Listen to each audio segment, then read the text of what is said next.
Hi, we are small group 3, and we chose to interview Jean Watson as our grand theorist. Jean, thanks so much for letting us interview you today. Could you begin by telling us a little bit about your education background? Absolutely. I got my nursing diploma from Lewis Gale School of Nursing in Roanoke, Virginia in 1961, my BSN in 1964, and my MSN in 1960. My MSN focus was in psychiatric mental health with a minor in psychology. Then I did graduate study in social and clinical psychology from 1969 to 70, also at Boulder. I obtained Colorado in Boulder. Wow, that's very impressive. I was wondering if you could tell me more about your work history. Sure. With my diploma, I have been a staff nurse on med-surg and psychiatric units. I was a charge nurse on the psychiatric unit. For a time, I did private practice as a group therapist. I have been then I became the dean and professor of nursing of the nursing department. Later, I became an interim associate dean for the university's graduate nursing program. I was also an associate professor and coordinator of the psychosocial doctoral program for the university's School of Nursing. I have developed the Center for Human Caring. I was the founder and the director. Associate Nursing Director at the University Hospital at the University of Colorado Health Sciences Center in Denver. I am the founder of the Watson Caring Science Institute. And finally, I got tired, so I retired in 2012. Well, that is certainly quite the resume. Could you tell us a little bit more about your professional awards, as I know you've received several? I have received several, and I'm very humbled at that. I've received 53 different awards. In 1997, I received the honorary lifetime certification as a holistic nurse by the American Nursing Association Hall of Fame. In 2010, I received the American Nursing Association's Holistic Nurse of the Year Award. And finally, this is my favorite. In 2013, the American Academy of Nursing's Living Legend Award, which is our highest recognition of honor, was bestowed upon me. That's very incredible work that you've done in the past, Dr. Watson. I was wondering if you could tell me about one of the theories that you've developed. Well, let me start out by telling you why I developed my theory. My entire career has been devoted to human caring and to one's inner feelings, emotions, and experiences. I believe that human caring is invisible and it's often neglected in the conventional nursing models and in medical practices. The phenomenon and practice of human caring and healing are the essence of nursing practice, and they're foundational to life itself. So when I experience caring from my own personal experiences from the inside, I truly understood my work at another level. And you mentioned personal experiences just a moment ago. Could you elaborate on that and tell us a little bit more about what your personal experience was? Yes, I could.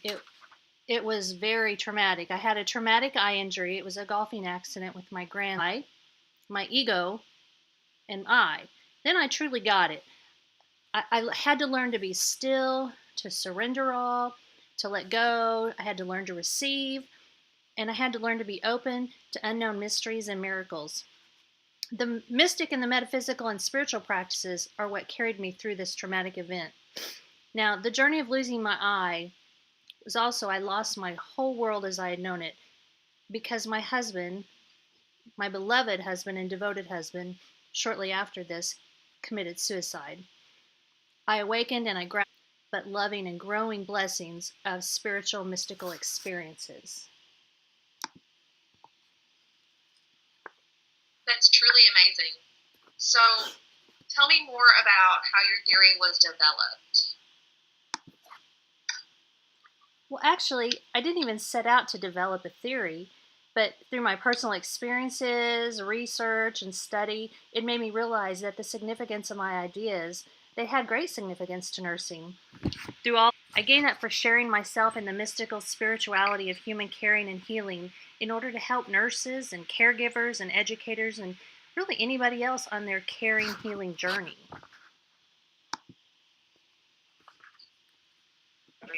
Could you tell us a little bit more about the theory, a little more in depth? Sure, based on caring for oneself and for others.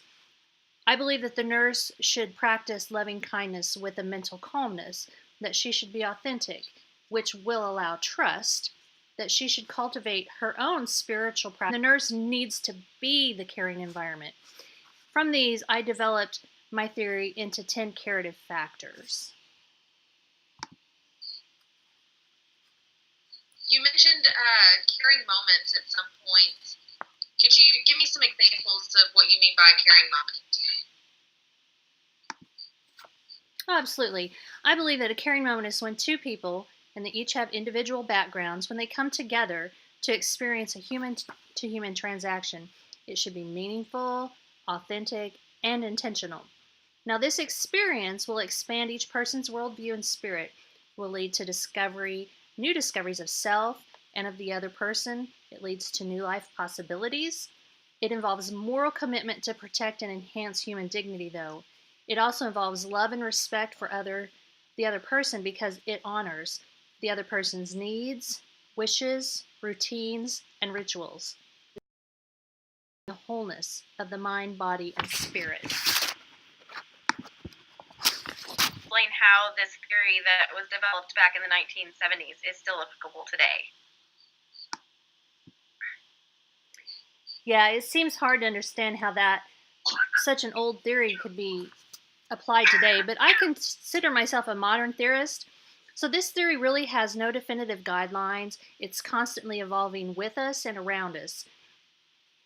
It's integrating caring into the curriculum and practice that is so important today in healthcare because really the sacredness of the nursing-patient relationship is threatened by things such as high patient acuity and technological advancement. Timeless. Could you go more into about the nurse's implementation? Sure. Of course, caring is the central core and it promotes better health often than a medical cure.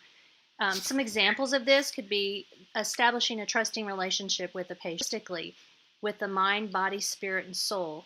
They must assist with basic needs, but they should also maintain autonomy and dignity while assisting with those needs.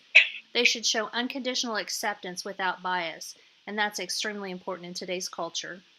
And then you should also take care of yourself as the caregiver.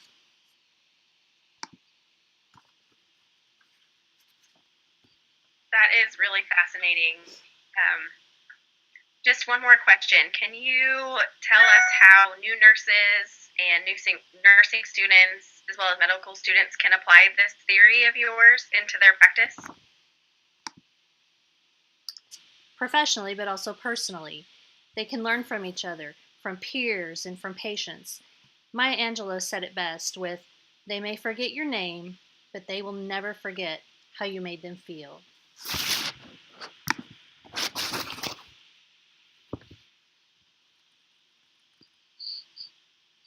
I love that quote.